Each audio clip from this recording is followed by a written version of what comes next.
Hi, Sherry Wirtz with Dental Hygiene 411. Today's 411 is on toothbrushing. So why do I talk so much about toothbrushing? Good question. One day, my daughter's an ice skater, and one day I was brushing my teeth and I have an Oral-B toothbrush. At that time I had an Oral-B toothbrush. I am a Burst ambassador, so now I have a Burst toothbrush. But then I had an Oral-B that counts down, and I was half asleep brushing my teeth in a hurry and brushing really quickly and looked at the timer, and it was 39 seconds. And I was thinking, oh no, you're not gonna only brush your teeth for 39 seconds. You know better than that. You're a dental hygienist. And I didn't think much about it.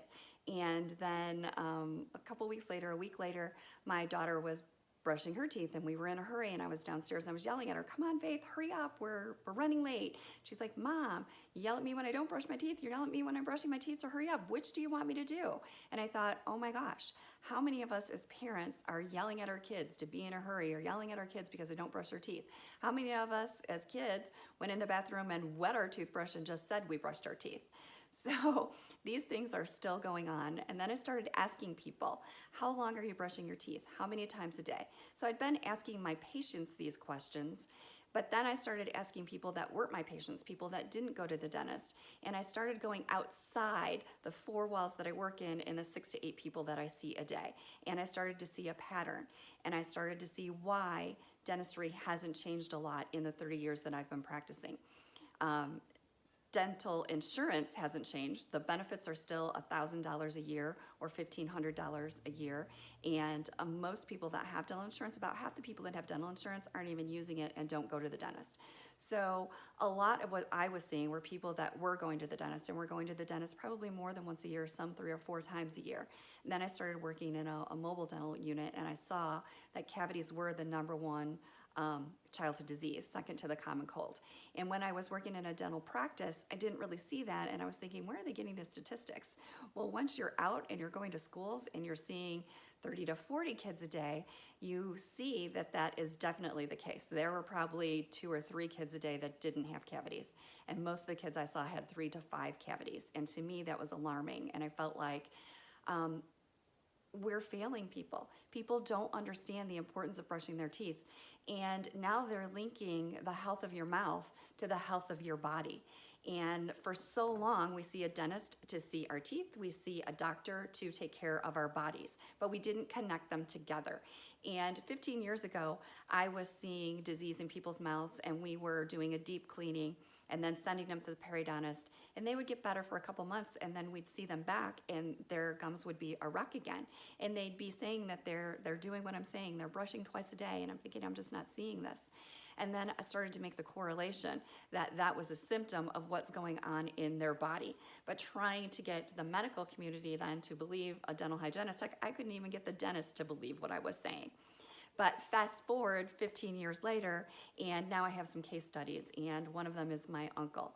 And when you watch this progression, and he had gum disease, I was watching him lose teeth. I was seeing him every 2 or 3 months to have a cleaning because he was a heavy smoker on top of that. And the problem of when you smoke, it changes what's going on in your mouth, and the bleeding isn't quite as much because it dries out the tissue. And I won't go into what smoking does to your mouth, but anyway. So it was a little harder to see what was going on. And then he was diagnosed with diabetes, and his diabetes was under control and everything was okay for a while, and then we started to have a problem again. And fast forward 5 years later, he was diagnosed with a rare form of cancer. And so I've seen that now in 5 of my patients that I know of, but I wasn't really paying attention before. I was just doing what I do, what I was taught to do.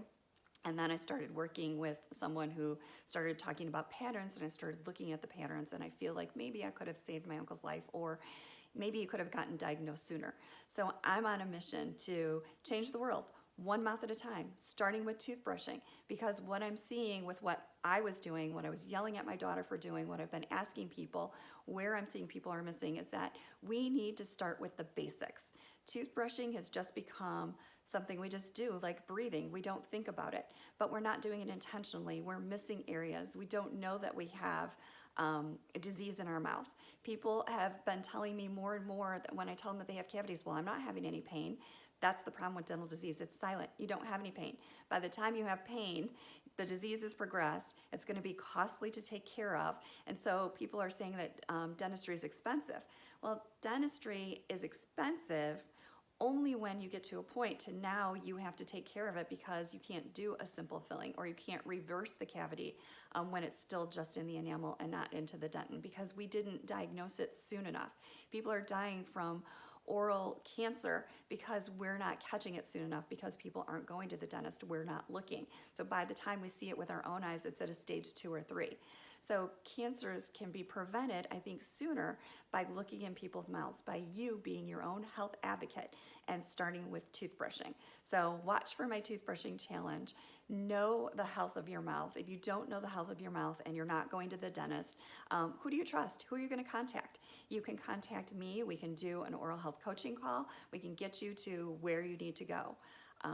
But this is my soapbox for the day, and this is why when you're watching my videos I talk so much about toothbrushing, because right now I want to get back to basics, and back to basics starts with toothbrushing. If you're not brushing your teeth properly and enough during the day to remove all of the plaque and biofilm that's causing dental disease, then everything else doesn't matter. And I don't want to add too much on. I found that most people that I see in the dental office can only handle 3 things. So if it's toothbrushing, if it's flossing, if you don't like to floss, flossing's not for you, then water pick and some type of a mouthwash or a toothpaste that's going to, antibacterial toothpaste, or mouth rinse that's going to help prevent cavities or controlling the pH in your mouth, but that's a whole nother thing. So thanks for watching. Hope this was helpful. If you like my videos, share, like, and subscribe, because I'm trying to help as many people reduce the statistics of people that have cavities, gingivitis, and gum disease. So, but we have to do it together. You are the only one that sees your teeth every single day and brushes them. So really, you are the one that needs to make a difference. I'm just the tool to help give you the knowledge to prevent dental disease.